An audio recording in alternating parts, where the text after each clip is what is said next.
퇴근 후 나는 평소보다 일찍 시골집으로 향했다. 문가에는 어머니가 울면서 앉아 계셨고 집안에서는 시끄러운 음악 소리가 흘러나왔다. 남편과 아이들은 새 집주인을 위해 축배를 들고 있었다. 나는 어머니의 손을 잡고 대문을 닫은 뒤 그곳을 떠났다. 앞으로 무엇을 해야 할지, 그리고 누가 이 일을 후회하게 될지 정확히 알았기 때문이다. 운명의 갈림길 채널에 오신 것을 환영합니다. 시작하기에 앞서 어느 지역에서 저희 채널을 시청하고 계신지 댓글로 남겨주세요. 저희에게는 큰 힘이 됩니다. 이 흥미진진한 이야기를 즐겁게 감상하시길 바랍니다. 이수진 씨는 시계를 보았다. 이제 겨우 오후 3시였다. 보통 그녀는 사무실에서 6시, 때로는 7시까지 남아 일했다. 하지만 오늘 부서장은 예기치 않게 모두를 일찍 퇴근시켰다. 분기보고서 제출이 끝나 한숨 돌릴 수 있게 된 것이다. 창밖은 찬란한 6월의 햇살로 가득했다. 해가 중천에 떠있는 것을 본 수지는 문득 해가 지기 전에 시골집에 들를 수 있겠다는 생각이 들었다. 보통 금요일에는 모두가 잠든 늦은 밤에야 그곳에 도착했지만 오늘은 무려 서너 시간이나 여유가 있었다. 어머니와 함께 베란다에 조용히 앉아 최영자 여사께서 정원에서 따는 것을 그토록 좋아하시는 산딸기로 차를 끓여 마실 수도 있을 것이다. 12년 동안 일해온 보험회사 사무실을 나서며 수지는 남편에게 전화를 걸었다. 현식 씨, 나 오늘 좀 일찍 끝났어. 지금 시골집으로 가는 길인데 뭐 사갈 거라도 있어? 수화기 너머는 잠시 조용했다. 그러다 남편이 손으로 전화기를 막은 듯한 희미한 목소리들이 들려왔다. 아니, 아무것도 필요 없어. 마침내 현식 씨가 대답했지만 그의 목소리는 어딘가 긴장되어 있었다. 우리 다 있으니까. 당신은 조심해서 와. 서두르지 말고. 길 막힐 수도 있으니까. 알았어. 1시간 반쯤 뒤에 도착할 거야. 수지는 이런 다정함에 조금 놀랐다. 평소 남편은 바쁘다는 핑계로 무뚝뚝하게 말하곤 했다. 그녀는 3년 전 자신의 돈으로 산 새 차는 아니지만 튼튼한 은색 혼다에 올라타 시동을 걸었다. 차 안이 후끈해서 수지는 창문을 살짝 열어 신선한 바람을 맞았다. 라디오에서는 경쾌한 여름 노래가 흘러나왔고 그녀는 이렇게 퇴근길이 즐거웠던 적이 오랜만이라는 사실을 깨달았다. 최근 몇 달간 일은 그녀의 모든 기운을 빨아들였다. 새로 도입하는 전자문서 시스템 프로젝트가 온전히 그녀의 어깨에 지워졌고 상사는 즉각적인 결과를 요구했다. 집에서는 늘 피곤에 절어 있었다. 아이들은 엄마가 항상 늦고 바쁘다는 사실에 익숙해졌다. 남편 현식 씨도 그녀의 일에는 별 관심이 없었다. 그는 컴퓨터 앞에 앉아 무언가를 공부하고 결코 현실이 되지 않을 사업 계획을 세우는데 더 많은 시간을 보냈다. 도시를 벗어나자 수지는 어깨를 짓누르던 긴장이 서서히 풀리는 것을 느꼈다. 익숙한 갈림길이 보이고 그 뒤로 소나무 숲이 나타났다. 조금 더 가니 전원주택 단지가 시작되었다. 그들의 집은 햇살 마을이라는 단지 가장자리, 작은 연못 옆 조용한 곳에 자리 잡고 있었다. 10년 전 이모님이 유산으로 약간의 돈을 남겨주셨을 때 수지는 그 돈을 어디에 쓸지 바로 알았다. 도시의 아파트는 너무 비좁았다. 어머니 최영자 여사는 콘크리트 벽 속에서 숨막혀하며 땅과 정원을 꿈꾸셨다. 아이들은 아직 학생이었다. 민준이가 12살, 지연이가 10살. 수지는 아이들이 컴퓨터 앞에서만 자라는 것이 아니라 사과가 어떻게 열리고 라일락이 어떻게 피어나는지도 보며 자라기를 바랐다. 그녀는 그때 어머니와 함께 잡초가 무성하고 허물어져가는 낡은 창고와 반쯤 무너진 집이 있던 이 땅을 보러 왔던 날을 기억했다. 현식 씨는 얼굴을 찌푸리며 말했다. 이건 돈만 들어가는 짓이야. 차라리 그 돈으로 태국이나 필리핀 같은 데 가서 제대로 쉬다 오지. 하지만 수진의 눈에는 폐허가 아닌 미래가 보였다. 그리고 어머니가 그녀를 지지해 주셨다. 수진아, 우리 이거 사자. 내가 다 꾸미는 거 도와줄게. 나 아직 손 힘 좋잖니? 그렇게 그들은 일을 시작했다. 수지는 자신의 이름으로 땅을 등기했다. 이모에게 받은 유산이었으니 남편 현식 씨와는 아무 상관없는 돈이었다. 첫 해 내내 그녀와 어머니는 주말마다 시골집에 와서 쓰레기를 치우고 땅을 정리했다. 인부들을 고용해 낡은 집을 허물고 작지만 튼튼한 새 집을 지었다. 베란다와 다락방도 만들었다. 현식 씨는 가끔 왔지만 대부분 해먹에 누워 있었다. 아이들은 조금씩 돕긴 했지만 이웃집 아이들과 어울려 노는데 더 바빴다. 수진과 어머니는 사과나무와 배나무, 냉두나무를 심고 화단을 가꾸었다. 평생 농협에서 농업기술자로 일하셨던 최영자 여사는 식물에 대해 잘 알았고 그녀의 손길 아래 땅은 몰라보게 변해갔다. 2년쯤 지나자 그들의 집은 마을에서 가장 아름다운 집 중 하나가 되었다. 온통 푸르렀고 여름이면 꽃향기가 진동했으며 정원에는 이웃들이 부러워할 만큼 탐스러운 사과가 열렸다. 바로 이곳, 이 시골집에서 수지는 비로소 진정한 집처럼 느꼈다. 도시의 아파트에서 그녀는 항상 일과 요리, 빨래, 걱정에 쫓기는 사람이었다. 하지만 이곳 베란다에서 해가 지고 어머니가 허브차를 끓여주실 때면 수지는 그저 앉아서 연못 위를 스쳐 지나가는 제비를 바라볼 수 있었다. 이곳은 그녀의 세상이자 그녀의 조용한 안식처였다. 3년 전 현식 씨가 갑자기 위임장 이야기를 꺼냈다. 그들은 바로 그 베란다에 앉아 있었다. 늦은 저녁이었고 아이들은 다락방에서 자고 있었다. 수진아, 우리 모두의 이름으로 위임장을 만들어 두는 게 어때? 그가 마치 아무렇지 않은 듯 말했다. 그러니까 나랑 애들 이름으로 말이야. 혹시라도 당신한테 무슨 일이라도 생기면 천만다행이 아니겠지만 우리가 여기서 수리하나 제대로 못할 수도 있잖아. 아니면 서류 같은 거 처리해야 할 때도 있고 당신은 항상 회사에 있느라 관공서 다닐 시간도 없잖아. 수지는 그때 별다른 의미를 두지 않았다. 하지만 어머니는 미간을 찌푸리셨다. 그건 뭐하러? 집은 수진이 이름으로 되어 있고 다 알아서 처리하는데?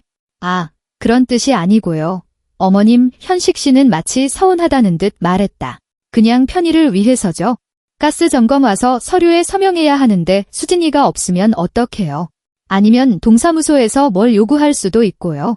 어쨌든 우리 가족의 보금자리인데 좀 더 편하게 사는 게 좋지 않겠어요? 아이들도 아버지를 거들었다. 민준이는 그때 대학교 2학년이었고 지연이는 막 입학했을 때였다. 엄마, 진짜 무슨 일 생기면 어떡해요? 민준이가 말했다. 그게 모두에게 더 편하잖아요. 수지는 생각했다. 그러게, 그게 뭐 대수라고. 다 가족이고 내 사람들인데 게다가 그녀는 정말로 항상 바빴고 시골집에는 집주인의 서명이 필요한 자잘한 일들이 늘 있었다. 다음 주 그들은 온 가족이 함께 공증사무소에 가서 수지는 남편과 두 아이, 세 사람 모두에게 재산관리 위임장을 발급해 주었다.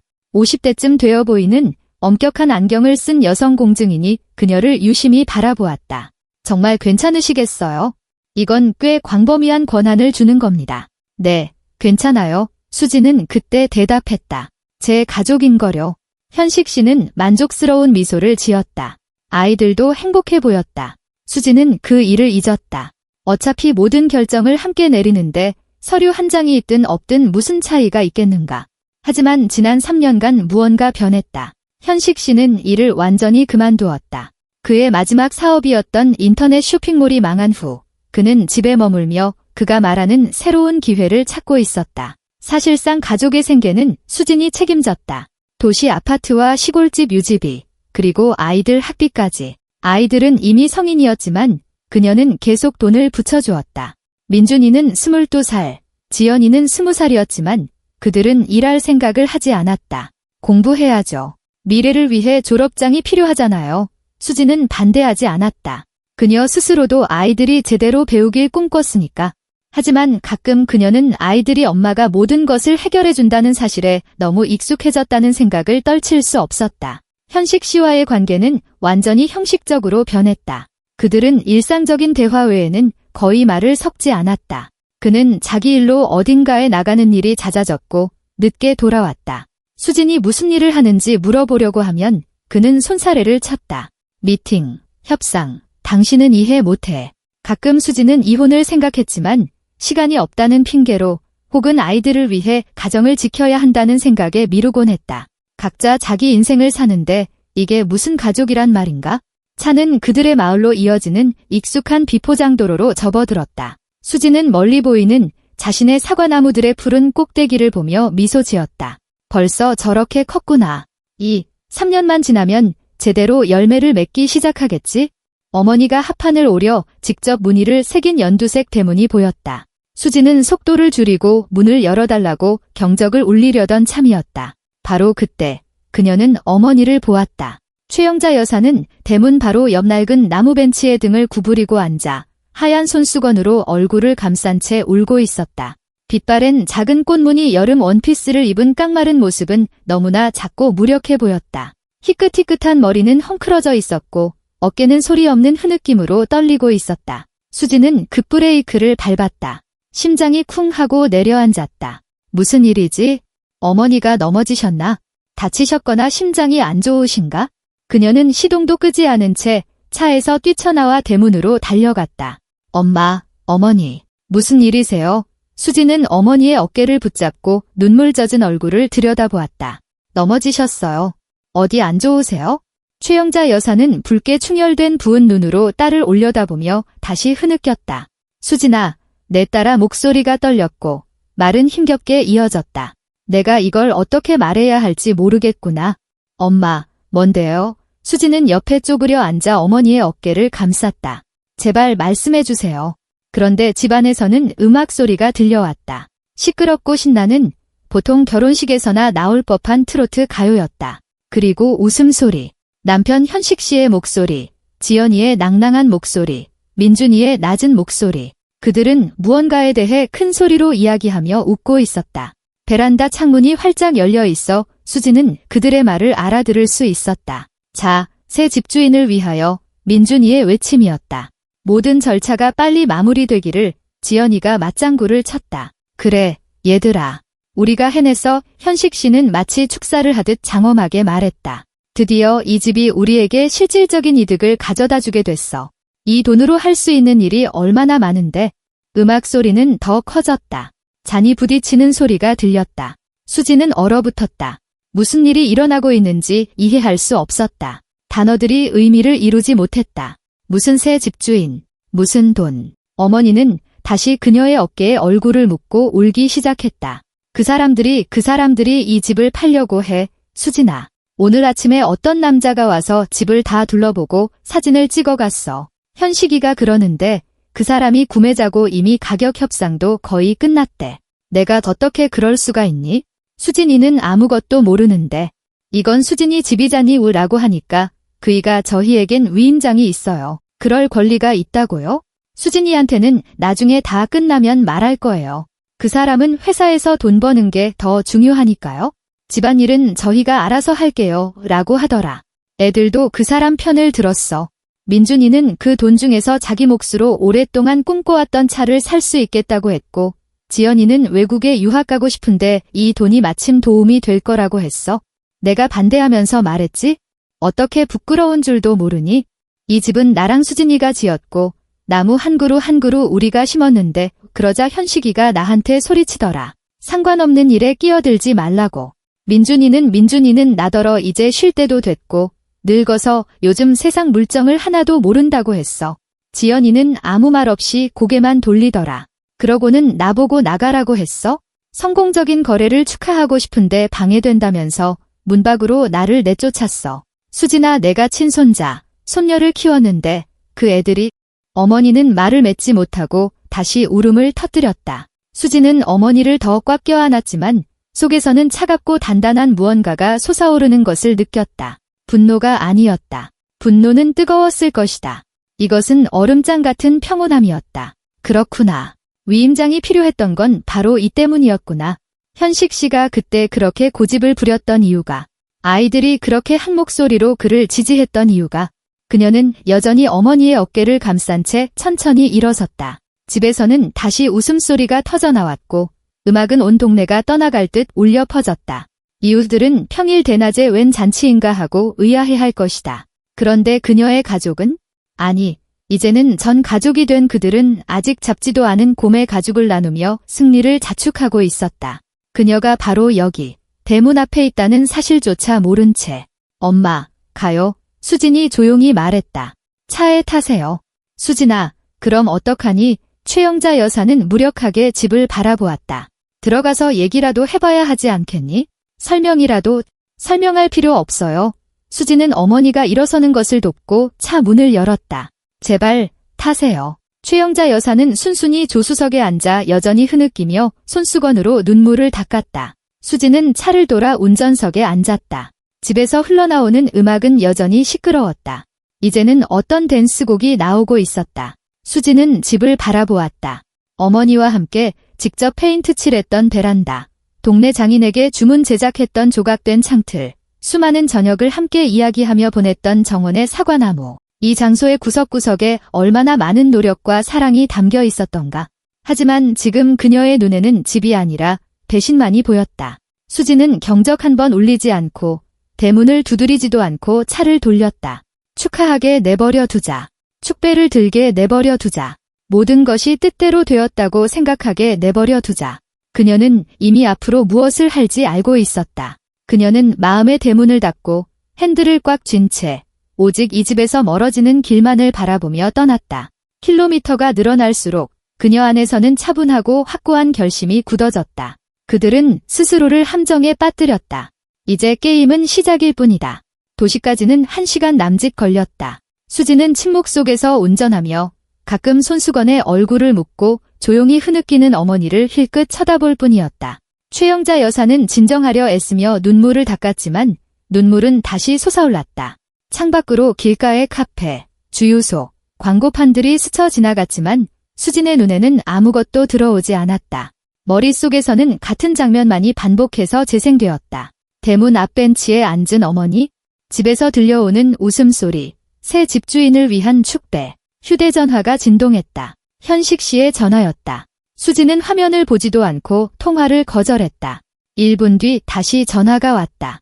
또 현식 씨였다. 거절. 그 다음은 민준이, 그 다음은 지연이. 수지는 소리를 끄고 휴대전화를 조수석 수납함에 넣어버렸다. 수진아, 그래도 받는 게 낫지 않겠니? 어머니가 조용히 물었다. 걱정할 텐데.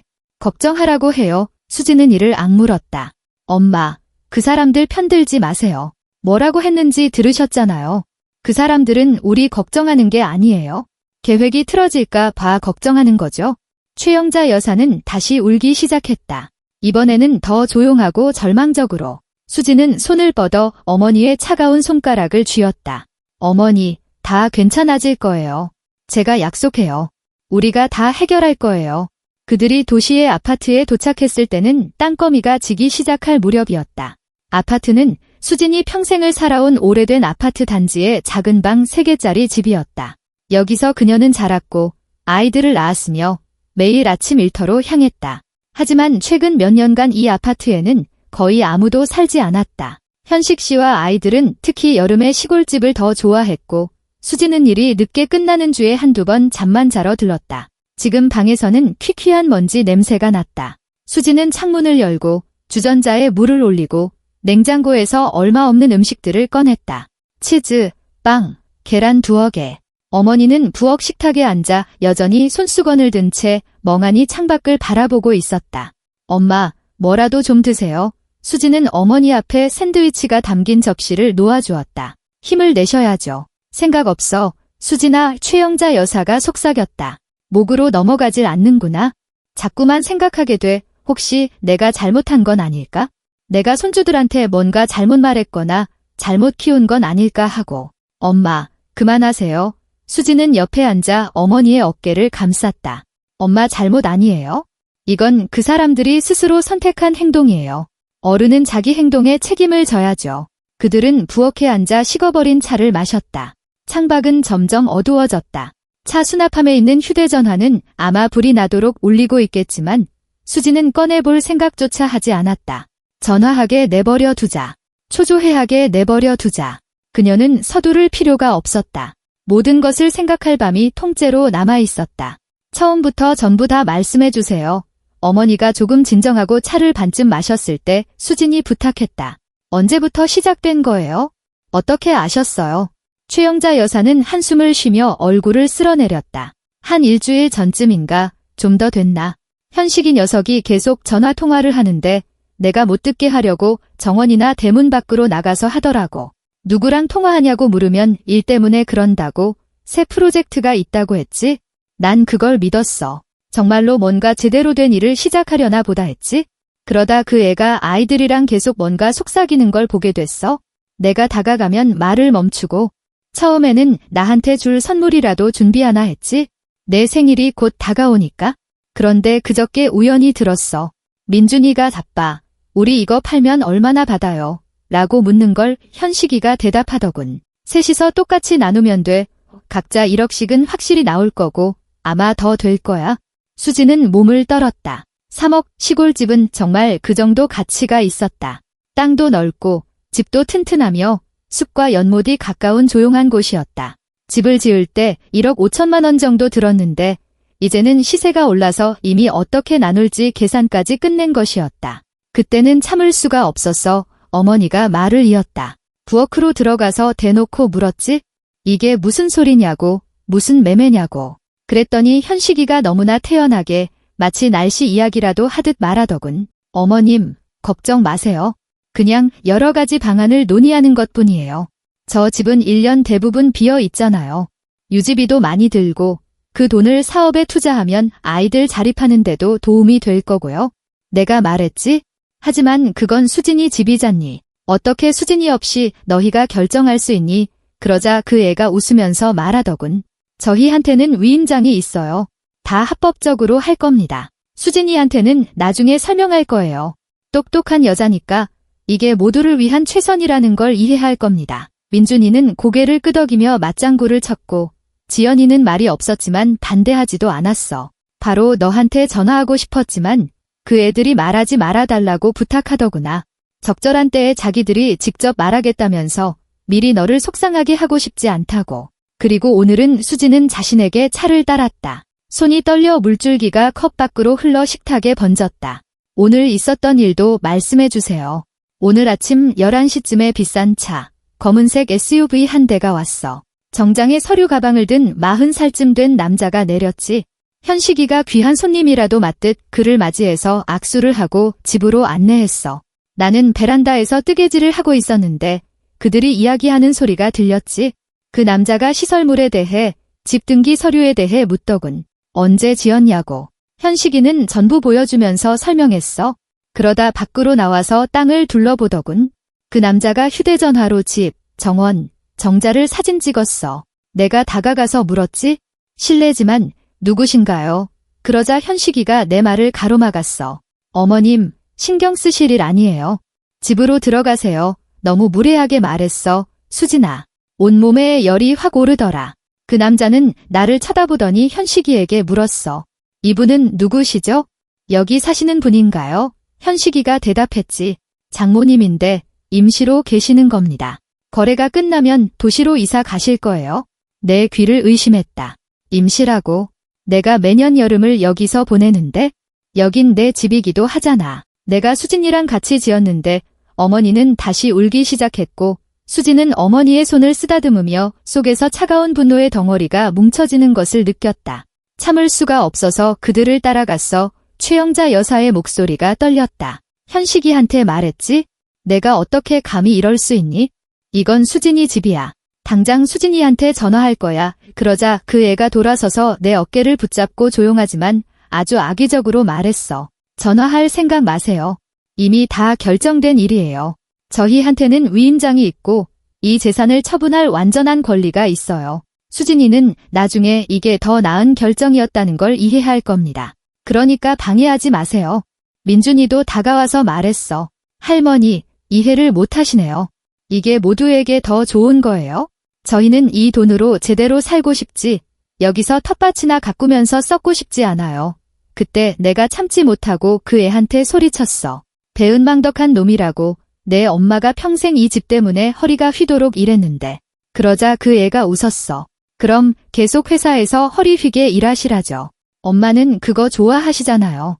저희는 저주받은 사람처럼 일하는 게 아니라 인생을 즐기고 싶어요. 수지는 눈을 감았다.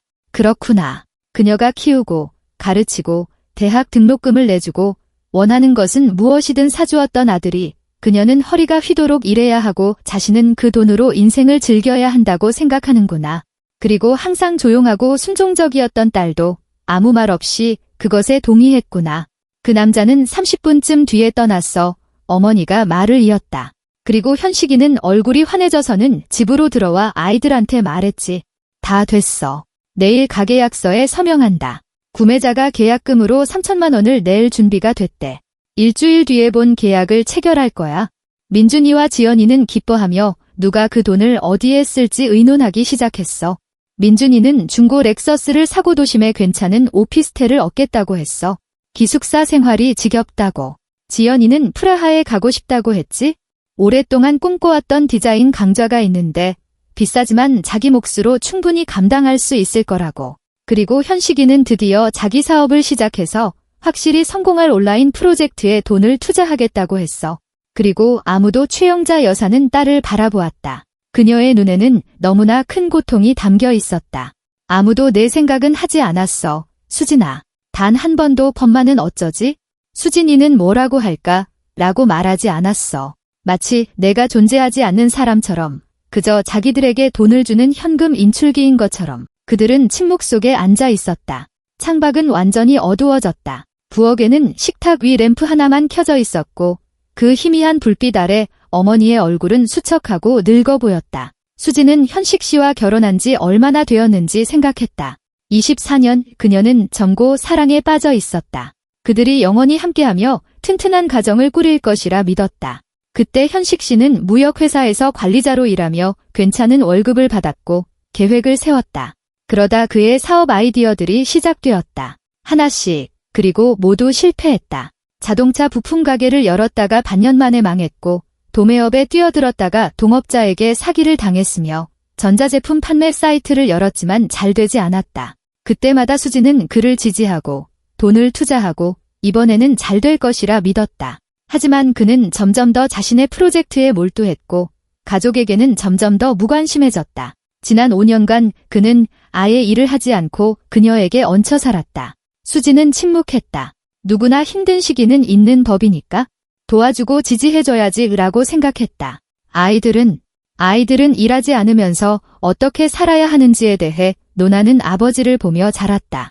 민준이는 고등학교 졸업 후 대학에 갔지만 건성으로 다녔고 친구들과 클럽에서 더 많은 시간을 보냈다. 수지는 기숙사비와 학비를 내주고 용돈을 주었다. 한 번은 그에게 아르바이트라도 해보라고 배달이나 홍보 일을 해보라고 제안했지만 그는 화를 냈다. 엄마, 나 공부하잖아. 일할 시간이 어딨어. 내가 졸업장 따길 바라는 거 아니었어? 지연이도 비슷했다. 디자이너가 되기 위해 공부했지만 일하지는 않았다. 먼저 학업을 마친 뒤에 일자리를 찾겠다고 했다. 수지는 동의했다. 그래, 공부하게 두자. 그러면 졸업장도 생기고 좋은 직장에 취직할 수 있겠지. 하지만 마음 깊은 곳에서는 그들이 그저 자신의 돈으로 사는데 익숙해졌다는 것을 알고 있었다. 어떻게 할 거니? 딸아, 최영자 여사가 수진을 바라보며 조용히 물었다.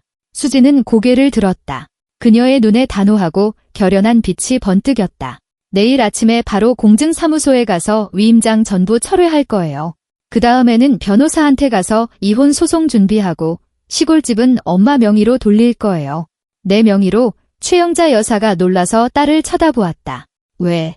그 사람들이 저를 속이거나 법적으로 어떻게든 해보려고 해도 팔 수 없게 하려고요. 집이 엄마 명의로 되어 있으면 그 사람들은 아무 권리도 없어요. 그리고 나중에 때가 되면 저한테 상속해 주시면 되고요. 아니면 그냥 제가 사랑하는 만큼 이 집을 사랑하는 사람의 손에 안전하게 있다는 걸 아는 것만으로도 충분해요. 수진아, 하지만 그건 내 거잖니. 내가 얼마나 많이 쏟아부었는데. 엄마, 우리 거예요. 엄마랑 제 거 우리가 같이 지었잖아요. 기억나세요? 엄마는 사과나무를 심으시고 저는 베란다를 칠했잖아요. 길에 깔 타일도 같이 고르고 화단도 같이 만들었죠. 이건 우리 손으로 만든 집이에요. 여기에 얼마나 많은 노력이 들어갔는지 기억조차 못하는 사람들한테 넘겨줄 수 없어요. 자기들이 똑똑해서 모두를 속였다고 생각하겠지만 게임은 아직 끝나지 않았어요.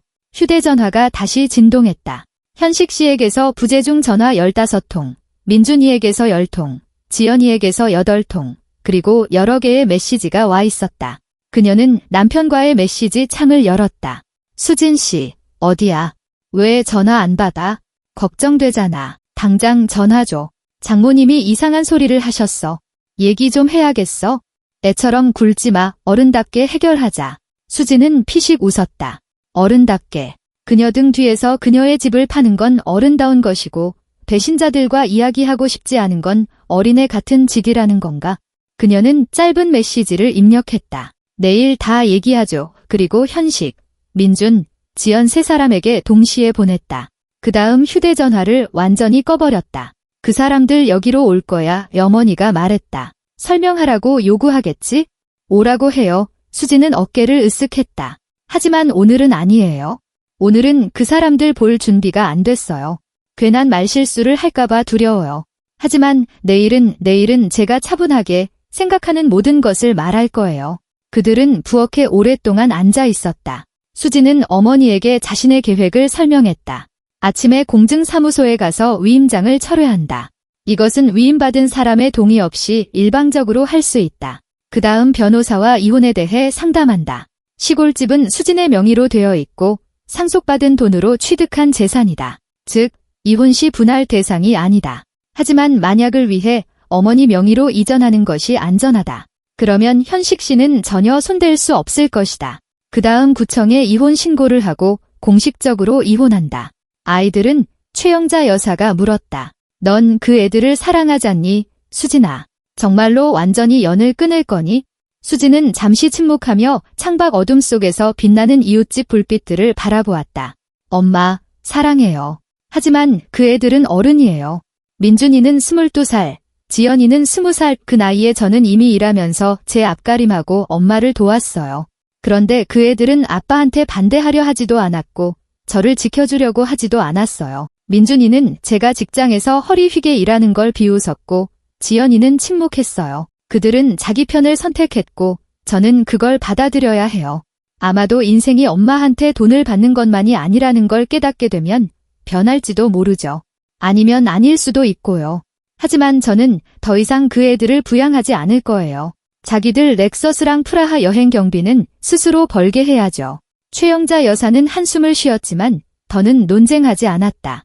그녀는 딸이 평생 손에서 일을 놓지 않고 살아왔다는 것을 알았다. 남편이 교통사고로 세상을 떠난 후 혼자 수진을 키웠다.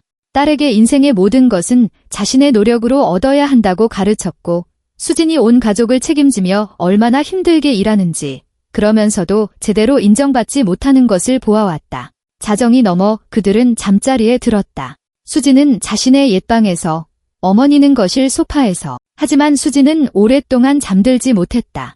눈을 뜬 채 누워 과거를 떠올렸다.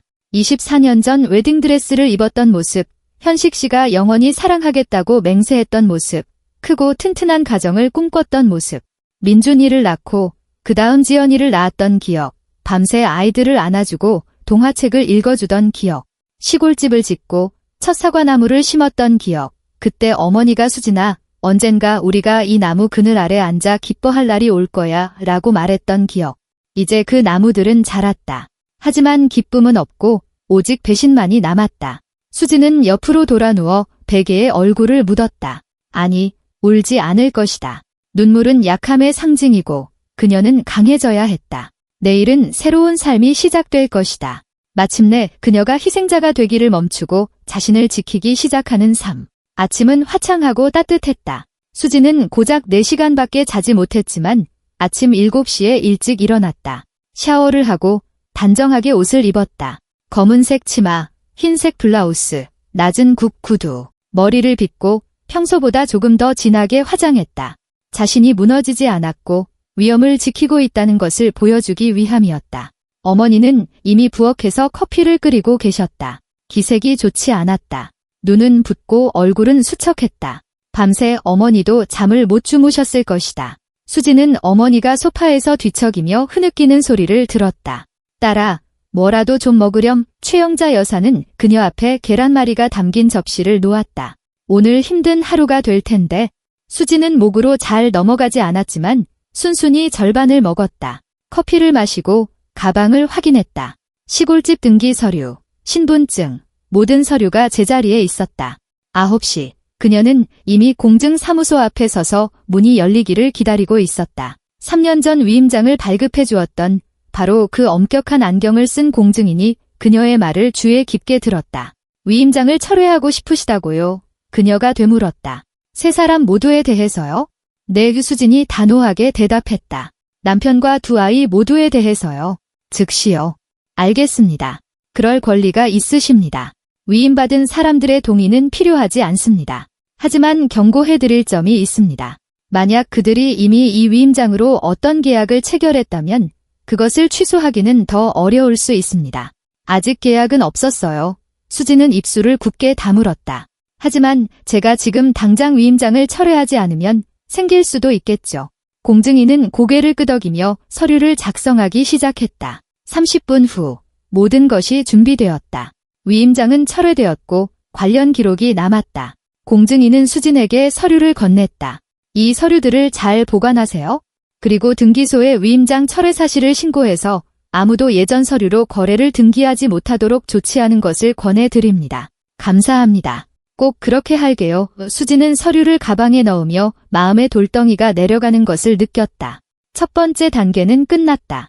다음은 법률 상담이었다. 수지는 직장 동료가 추천해준 2년 전 이혼했던 그 동료가 소개해준 유능한 가사 전문 변호사에게 예약을 잡았다. 변호사 김동욱 씨는 희끗한 턱수염에 지적인 눈빛을 가진 50대 남성이었다. 그는 그녀의 이야기를 끊지 않고 들어주었다. 그러고는 고개를 끄덕였다. 알겠습니다. 상황이 좋지는 않지만 법적으로는 아주 유리한 위치에 계십니다. 시골집은 상속받은 재산으로 취득한 특유재산이므로 이혼 시 재산 분할 대상이 아닙니다. 위임장을 철회하신 것도 아주 잘하셨습니다. 이제 이혼에 관해서는 일방적으로 소송을 제기하실 수 있습니다. 미성년 자녀가 있습니까? 아니요. 둘 다 성인입니다. 잘 됐군요. 그럼 이혼 절차는 한두 달 내로 빠르게 진행될 겁니다. 재산 분할은 어떻게 하시겠습니까? 수지는 생각했다. 도시 아파트는 온 가족이 함께 살았지만 그녀와 남편, 그리고 어머니 세 사람 명의로 각각 3분의 1씩 지분이 있었다. 즉, 현식 씨는 어차피 자기 몫을 가질 권리가 있었다. 다른 자산은 없었다. 차는 그녀의 개인 소유로 현식 씨가 일을 그만둔 후에 그녀의 돈으로 산 것이었다. 아파트는 세 사람 공동 명의입니다. 그녀가 말했다. 남편은 자기 몫을 가질 권리가 있어요. 저는 반대하지 않아요. 가져가라고 하세요. 좋습니다. 그럼 문제없이 신속하게 처리하겠습니다. 김 변호사는 수첩에 메모했다. 그리고 시골집에 관해서는 어머니께 명의를 이전하고 싶다고 하셨죠. 네, 물론 가능합니다. 증여가 가장 간단한 방법입니다. 공증사무소에서 처리하고 등기소에 등록하면 됩니다. 그 후에는 집이 어머님의 재산이 되므로 전 남편을 포함한 그 누구도 권리를 주장할 수 없습니다. 수지는 안도감을 느꼈다. 모든 것이 잘 될 것이다. 시골집은 안전해지고 이혼은 신속하게 처리될 것이며 마침내 그녀는 자신을 배신한 사람들을 위해서가 아니라 자신을 위해 살 수 있게 될 것이다. 감사합니다. 그녀는 변호사와 악수했다. 언제부터 서류 작업을 시작할 수 있을까요? 오늘이라도 가능합니다. 저녁에 이혼 소장 초안을 준비해서 내일 법원에 제출하겠습니다. 증여 계약서는 어느 공증사무소에서나 하실 수 있습니다. 제가 믿을 만한 곳 연락처를 드리죠. 수지는 다시 땅에 발을 딛고 선 기분으로 상담실을 나왔다. 그녀는 주저앉아 있지 않고 행동하고 결정하고 있었다. 점심때쯤 집에 돌아오니 어머니가 부엌에서 김치전을 부치고 계셨다. 항상 마음을 진정시키는 데 도움이 되었던 어머니가 가장 좋아하는 일이었다. 어떻게 됐니? 딸아, 어머니가 앞치마에 손을 닦으며 물었다. 다 처리했어요. 수지는 식탁에 앉으며 극심한 피로감을 느꼈다. 위임장 철회했고 변호사랑도 이야기했어요. 내일 엄마 명의로 증여 등기하고 모레 이혼 소송 낼 거예요. 어머니는 말없이 다가와 딸의 어깨를 감쌌다. 수지는 갑자기 참지 못하고 어머니의 어깨에 얼굴을 묻고 조용히 울었다. 이틀 만에 처음으로 그녀는 자신에게 약한 모습을 허락했다. 내면에 억누르고 있던 고통을 터뜨렸다. 분노나 원망 때문이 아니라 그녀의 모든 삶, 그녀가 믿었던 모든 것이 무너졌기 때문에 울었다. 24년간 쌓아 올린 가족은 환상이었고 사랑했던 남편은 배신자였으며 키웠던 아이들은 이기주의자였다. 울어라, 수진아. 울어. 어머니가 그녀의 머리를 쓰다듬으며 속삭였다. 다 울고 나면 괜찮아질 거야. 그러고 나서 다시 추스르고 앞으로 나아가면 돼. 넌 강하니까 해낼 수 있어? 수지는 오래 울지 않았다. 5분 정도. 그러고는 눈물을 닦고 물을 마신 뒤 깊은 숨을 내쉬었다. 됐다. 충분하다. 이제 다음 행동을 할 시간이다. 아침에 켜둔 휴대전화는 다시 전화로 불이 나고 있었다. 이번에는 민준이었다. 수지는 전화를 받았다. 엄마, 어디에요? 아들의 목소리는 짜증 섞이고 다그치는 투였다. 이게 무슨 애들 장난이에요? 왜 대답을 안 해요? 바빴어. 민준아, 수진이 차분하게 대답했다. 너희랑 통화하는 것보다 더 중요한 일이 있었거든. 무슨 일이요? 엄마, 우리 얘기 좀 해야 해요. 알았어. 오늘 저녁 7시쯤에 와, 세 사람 모두. 얘기하자. 어디신데요? 시골집이에요. 아니, 도시 아파트. 주소는 알지? 그녀는 대답을 기다리지 않고 전화를 끊었다. 오라고 해. 오늘 저녁. 모든 것을 최종적으로 바꿀 대화가 있을 것이다. 정확히 저녁 7시 초인종이 울렸다. 수지는 현관문 렌즈로 밖을 내다보았다. 문 앞에는 현식 씨, 민준이, 지연이 세 사람이 모두 서 있었다. 현식 씨는 긴장된 표정이었고 얼굴은 굳어 있었으며 턱은 꽉 다물려 있었다. 민준이는 초조하게 차 키를 만지작거렸다. 지연이는 바닥을 보며 입술을 깨물고 있었다. 수지는 인사도 없이 문을 열었다. 그들은 줄지어 들어와 마치 더 안으로 들어오기를 망설이는 듯 현관에 멈춰섰다. 최영자 여사가 부엌 문가에 나타났지만 수지는 고개를 저었다. 엄마, 방에 들어가 계세요. 이건 우리 대화예요. 최영자 여사는 고개를 끄덕이고 사라졌다. 수지는 거실로 들어가 창가 의자에 앉았다. 나머지는 서 있었다. 앉아요. 그녀가 평탄한 목소리로 말했다. 현식 씨가 소파에 앉았다. 아이들도 그 옆에 자리를 잡았다. 침묵이 흘렀다. 현식 씨가 먼저 침묵을 깼다. 수진 씨, 감정적으로 굴지 말고 어른답게 얘기합시다. 시골집에 대해 얘기해야겠어. 시골집이요. 수지는 피식 웃었다. 내 등 뒤에서 팔아치우려던 그 집 말인가요? 등 뒤에서가 아니야. 현식 씨는 자신감 있는 척 보이려고 소파 등받이에 몸을 기댔다. 우리는 서프라이즈를 해주고 싶었어.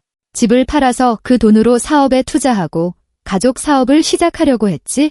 이게 나쁜 건가? 가족 사업, 수진이 천천히 반복했다. 그런데 왜 어제는 새 집주인을 위해 축배를 들고 나 없이 셋이서 돈을 나눴죠? 현식 씨는 얼굴을 찌푸렸다. 민준이는 창가로 고개를 돌렸다. 엄마, 그건 그냥 농담이었어요. 지연이가 끼어들었다. 목소리가 떨렸다. 너무 심각하게 받아들이지 마세요.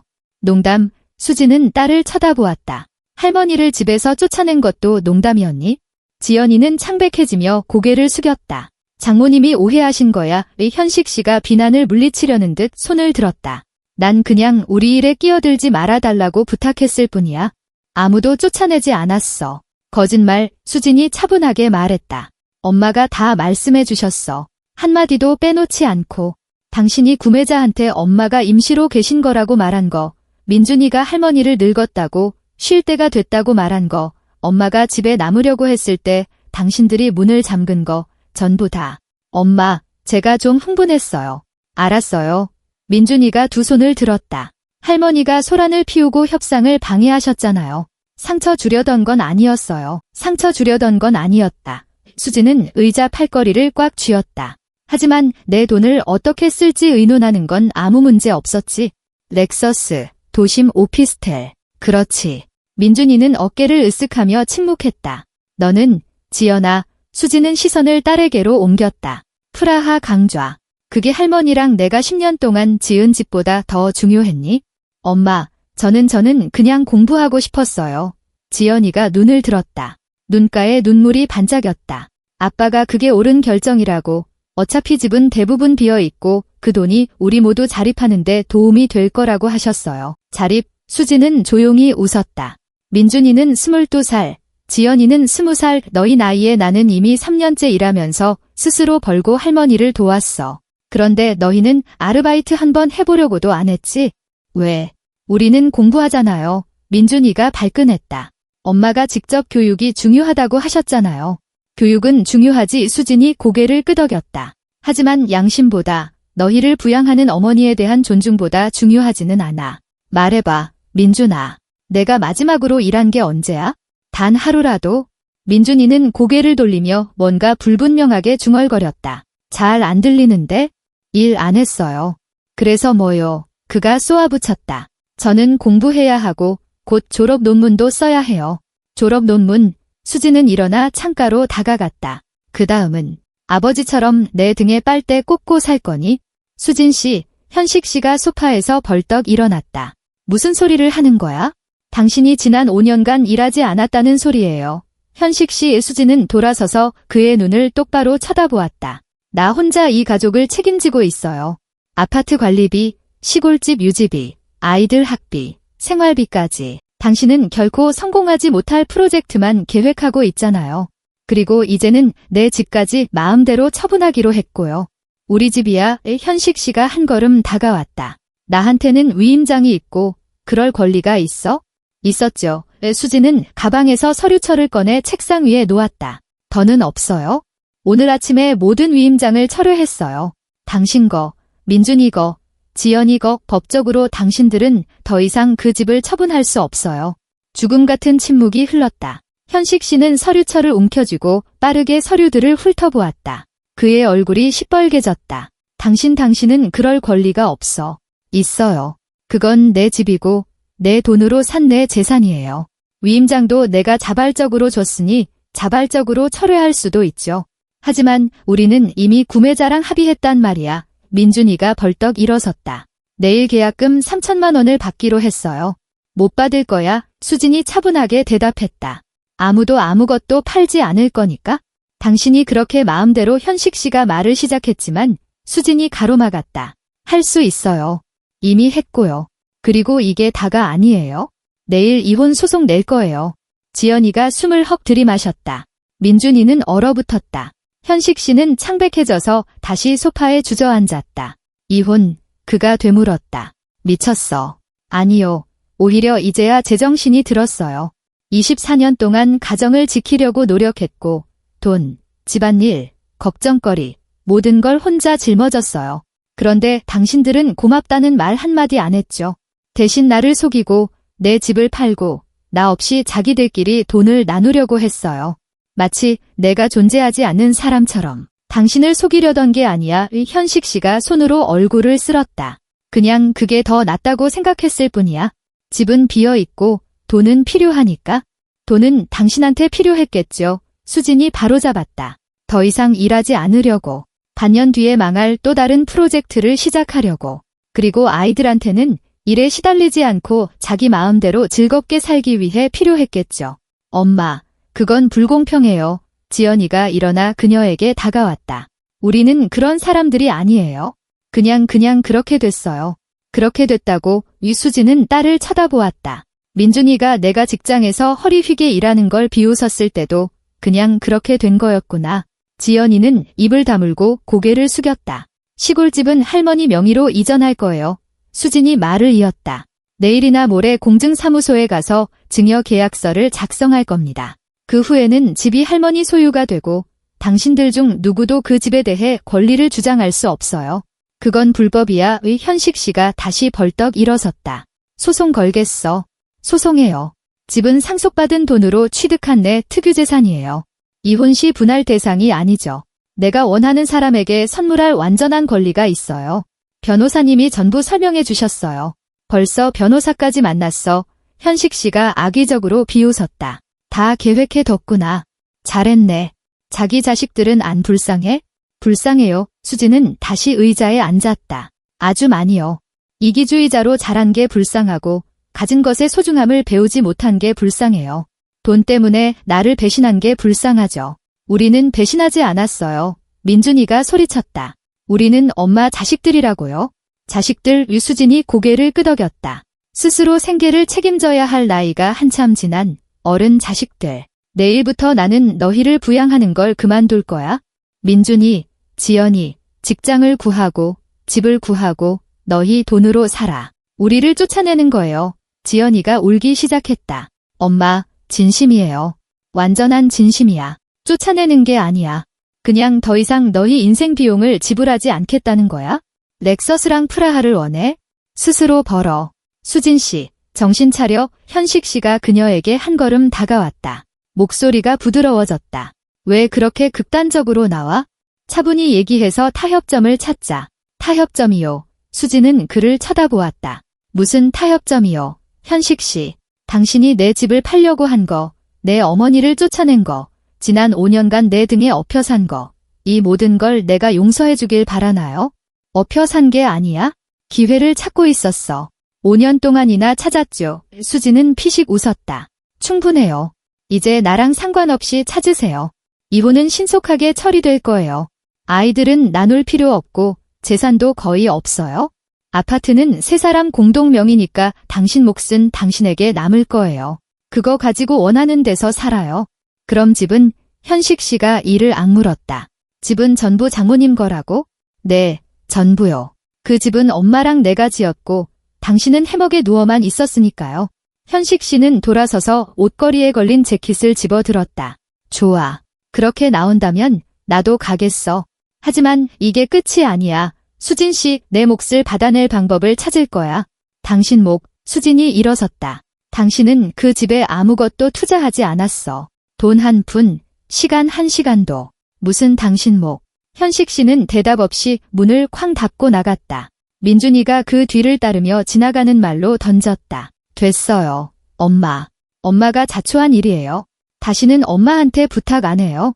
지연이는 방 한가운데 서 있었다. 눈물이 뺨을 타고 흘렀다. 그녀는 어머니를 바라보았다. 눈에는 당혹감과 두려움이 서려 있었다. 엄마, 저는 정말 그러려고 한 게 아니었어요. 그냥 아빠가 그게 모두에게 더 좋은 거라고 해서 저는 믿었어요. 지연아, 유수진이 다가가 딸의 손을 잡았다. 너는 20살이야, 어른이라고. 이제는 아빠가 나쁜 말을 할 때 그걸 듣고만 있을 게 아니라 내 머리로 생각하는 법을 배워야 해. 할머니가 집에서 쫓겨나는 걸 들었잖아. 할머니가 우는 걸 봤고. 그리고 너는 침묵했어. 그게 내 선택이었어. 용서해주세요. 지연이는 어머니에게 매달려 흐느꼈다. 용서해주세요, 엄마. 제가 바보였어요. 이제 다 알았어요. 다시는 안 그럴게요. 수지는 딸을 안고 머리를 쓰다듬었다. 가슴이 아팠다. 어쨌든 자신의 아이였다. 이런 모습을 보는 것이 고통스러웠다. 하지만 물러설 수는 없었다. 지금은 안 됐다. 지연아, 사랑한다. 하지만 사랑한다는 게 내가 너희를 내 등에 업고 살게 내버려 둬야 한다는 뜻은 아니야. 가서 독립해서 살아봐. 직장을 구하고 노동으로 번 돈의 가치를 배워. 그걸 진심으로 깨닫게 되면 그때 와서 다시 얘기하자. 지연이는 고개를 끄덕이고 눈물을 닦고 나갔다. 문이 조용히 닫혔다. 수지는 거실 한가운데 서서 끔찍한 공허함을 느꼈다. 가족은 더 이상 없었다. 24년의 삶이 하룻밤 사이에 무너졌다. 최영자 여사가 방에서 나와 딸을 안았다. 잘했다, 수진아. 내가 다 옳았어. 엄마, 그런데 왜 이렇게 아플까요? 수진이 속삭였다. 그들이 나를 배신했는데 그래도 아파요. 내가 엄마고 그들을 사랑하기 때문이지. 하지만 때로는 사랑이라는 게 그저 안타까워하고 용서하는 것만은 아니란다. 때로는 사랑이 비록 고통스럽더라도 상대방이 어디서 잘못했는지 보여주는 것이기도 해. 그들은 텅 빈 거실에서 서로를 안고 서 있었다. 창밖으로 땅거미가 짙어지고 가로등이 켜졌다. 아파트는 장례식이라도 치른 듯 조용하고 텅 비어 있었다. 그들이 장사 지낸 것은 사람이 아니라 사실은 이미 오래전에 사라져버린 가족이라는 환상이었다. 반년이 흘렀다. 그 반년 동안 수진의 삶은 알아볼 수 없을 정도로 변했다. 이혼은 한 달 반 만에 신속하게 처리되었다. 현식 씨는 아무것도 얻을 수 없다는 것을 깨달았는지 저항하지 않았다. 그는 도시 아파트의 자기 지분을 수진에게 상징적인 금액으로 팔고 돈을 받아 이사했다. 도시 외곽의 방을 얻어 건설 회사 관리자로 취직했다. 몇 번 전화를 걸어 이야기하려고 했지만 수진은 단호했다. 할 말은 다 했고 돌아갈 일은 없어요. 시골집은 그 대화가 있은 지 2주 후에 최영자 여사 명의로 이전되었다. 어머니는 처음에는 거절하며 옳지 않다고 했지만 수진이 고집을 부렸다. 이제 집은 공식적으로 어머니의 소유가 되었고 수진은 안심했다. 아무도 빼앗을 수 없을 것이다. 민준이와 지연이는 그날 저녁 이후 그녀의 삶에서 사라졌다. 민준이는 고시원의 방을 얻어 배달 서비스 기사로 일했다. 아침부터 저녁까지 낡은 오토바이를 타고 도시 곳곳에 음식을 배달했다. 렉서스는 꿈으로 남았다. 지연이는 카페에서 아르바이트를 하며 학업을 계속했다. 처음에는 그들에게서 짧고 건조한 도움 요청 메시지가 왔다. 엄마, 월세가 부족해요. 엄마, 조금만 보내줄 수 있어요? 그녀는 답장하지 않았다. 힘든 일이었다. 화면에 그들의 이름이 뜰 때마다 가슴이 아팠지만 그녀는 버텼다. 그들은 스스로 배우는 법을 알아야 했다. 최영자 여사가 가장 힘들어했다. 그녀는 매일 손주들에게 전화를 걸어 잘 지내는지, 굶지는 않는지 물었다. 민준이는 그냥 그래요 라고 짧게 대답했고, 지연이는 수화기 너머로 울며 얼마나 힘든지 하소연했다. 어머니는 그 통화가 끝나면 창백하고 붉어진 눈으로 돌아왔다. 수진아, 조금이라도 도와주는 게 어떨까? 그녀가 물었다. 그래도 우리 핏줄인데. 엄마, 안 돼요. 수진은 단호했다. 배우게 둬야 해요. 그렇지 않으면 평생 우리 등에 엎여 살 거예요. 겨울은 혹독했다. 수진은 일하고 늦게 집에 돌아와 기진맥진하여 잠들었다. 주말에는 어머니와 함께 시골집에 가서 난로를 피우고 담요를 두른 채 베란다에 앉아 차를 마셨다. 정원은 앙상한 채 눈에 덮여 있었지만 수진은 알았다. 봄이 오면 그녀의 인생처럼 다시 꽃이 필 것이라는 것을. 어느 2월의 추운 저녁, 지연이에게서 전화가 왔다. 수진은 또다시 돈 이야기를 들을 준비를 하며 전화를 받았지만 딸은 떨리는 목소리로 말했다. 엄마, 민준이 오빠랑 같이 할머니 뵈러 가도 돼요? 그냥 얼굴만 뵙고 싶어서요. 돈 때문이 아니라 그냥 보고 싶어서요. 수진은 잠시 침묵했다. 그러고는 말했다. 할머니한테 여쭤봐. 그건 할머니 집이니까. 최영자 여사는 그 말을 듣고 기쁨에 거의 울 뻔했다. 물론이지, 얘들아. 어서 오렴. 내가 맛있는 거 많이 해놓을게. 그들은 토요일 아침에 도착했다. 수진은 문을 열고 아이들을 바로 알아보지 못했다. 민준이는 살이 빠지고 수척해졌으며 낡은 재킷을 입고 있었다. 손은 붉고 거칠었다. 지연이도 변했다. 마르고 창백했다. 머리는 늘 하던 스타일링 없이 그냥 하나로 묶었고 얼굴에는 피로가 가득했다. 안녕하세요. 엄마의 지연이가 조용히 말했다. 안녕하세요. 수진은 옆으로 비켜서며 그들을 안으로 들였다. 들어와. 최영자 여사는 손주들에게 달려가 껴안고 입 맞추며 울었다. 부엌으로 데려가 식탁에 앉히고 전을 접시에 담아주고 차를 따라주었다. 민준이는 말없이 개걸스럽게 먹었다. 지연이는 포크로 접시를 극적이며 눈을 들지 못했다. 수진은 옆에 앉아 그들을 지켜보았다. 반년 동안 그들이 어떻게 변했는지 보았다. 외모뿐만 아니라 내면까지도. 민준이의 그 허세, 지연이의 그 가벼움이 사라졌다. 그 대신 다른 것, 피로와 깨달음 같은 것이 자리 잡고 있었다. 점심 식사 후 그들은 거실에 앉았다. 민준이는 찻잔을 만지작거리며 창밖을 보았다. 지연이는 스웨터 자락을 잡아당겼다.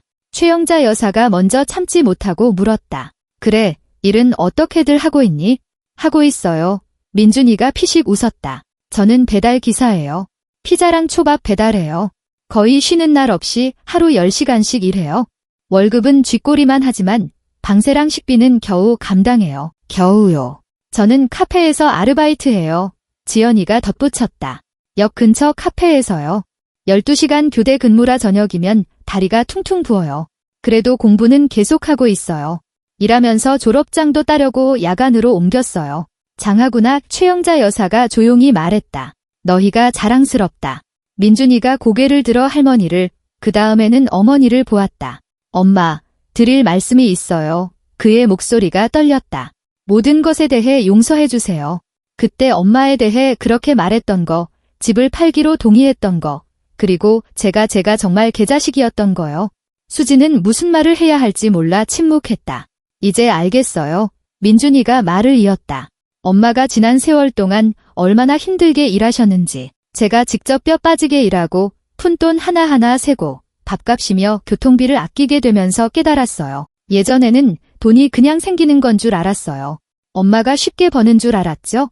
하지만 이제는 그게 얼마나 큰 대가를 치러야 하는지 알아요. 지연이도 울며 소매로 눈물을 닦았다. 엄마, 저도 용서해주세요. 저는 이기적이었어요.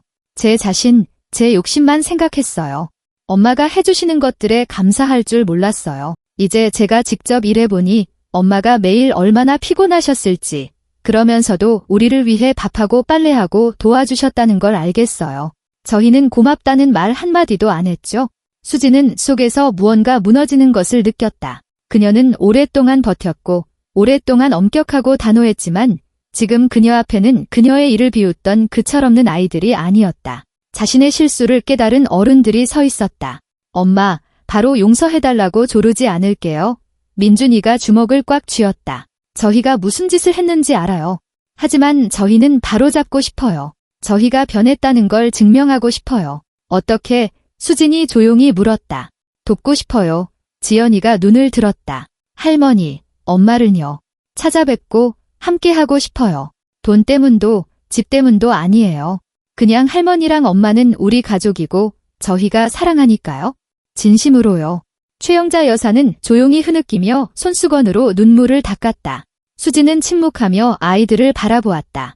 반년 전 그녀는 그들 앞에서 문을 닫고 더 이상 부양하지 않겠다고 결심하며 떠났다. 그리고 이제 그들이 여기 마르고 지쳤지만 다른 눈빛을 한 채로 서 있었다. 깨달은 사람들의 눈빛으로. 알겠다. 마침내 수진이 말했다. 한번 해보자. 하지만 바로는 아니야. 천천히. 민준이는 고개를 끄덕였다. 지연이는 눈물 사이로 미소 지었다. 그날부터 그들은 매주 토요일에 찾아오기 시작했다. 처음에는 짧게, 두어 시간 정도? 그저 할머니와 차를 마시며 일과 삶에 대해 이야기했다. 그러다 집안일을 돕기 시작했다. 민준이는 무언가를 고쳤고 지연이는 요리를 도왔다. 최영자 여사는 눈에 띄게 활기를 되찾았고 다시 웃으며 전을 부쳤다. 수지는 조심스럽게 한 발 물러서서 이 모든 것을 지켜보았다. 그녀는 서둘러 마음을 열지도 신뢰하지도 않았다. 상처가 너무 깊었지만 아이들이 정말로 변했다는 것을 보았다. 민준이는 더 진지하고 책임감 있어졌다. 돈을 모으기 시작했고 몇 년 안에 자기 집을 마련하는 것이 꿈이라고 말했다.